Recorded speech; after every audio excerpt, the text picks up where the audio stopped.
தேவன் நம்மை ஒரு காரியத்தை செய்யும்படி அழைக்கிறாருன்னா அது எவ்வளவு கஷ்டமான இருக்கட்டும், அது நம்முடைய அழைப்பா இருக்குமானால், சரி தேவன் எனக்கு வாக்கு கொடுத்துட்டார், என்னோட இருக்கிறார், ஆகவே நான் ஸ்டெப் எடுத்து வைக்க போறேன்.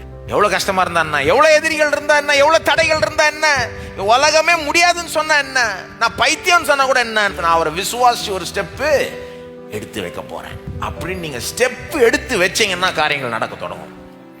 அந்த ஸ்டெப் பலருக்கு வேற வேற ஸ்டெப்பா இருக்கலாம். சிலருக்கு அது ஒரு பிசினஸ் ஸ்டார்ட் பண்ற ஒரு ஸ்டெப்பா இருக்கலாம்.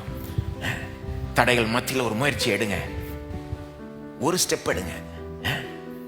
அல்லது சிலருக்கு 50 இன்டர்வியூ அட்டன் பண்ணி இன்னும் வேலை கிடைக்காம சோர்ந்து போயிருக்கலாம். நீங்க அந்த 51வது இன்டர்வியூக்கு போங்க திரும்ப. ஆனா இப்ப போறப்போ சும்மா போக கூடாது. தேவன் என்னோட இருக்கிறார், எனக்கு உதவி செய்ய போகிறார், விசுவாசத்தோட நான் இந்த படி எடுக்க போறேன், ஸ்டெப்பை எடுக்க போறேன்னு சொல்றப்போ அது வாய்க்கும். எத்தனை பேர் நம்புறீங்க வாய்க்கும்னு?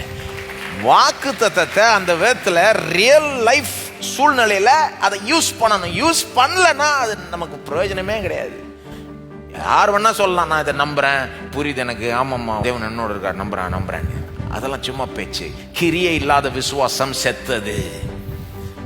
உண்மையான விசுவாசம் அது கிரியையில வெளிப்படும்.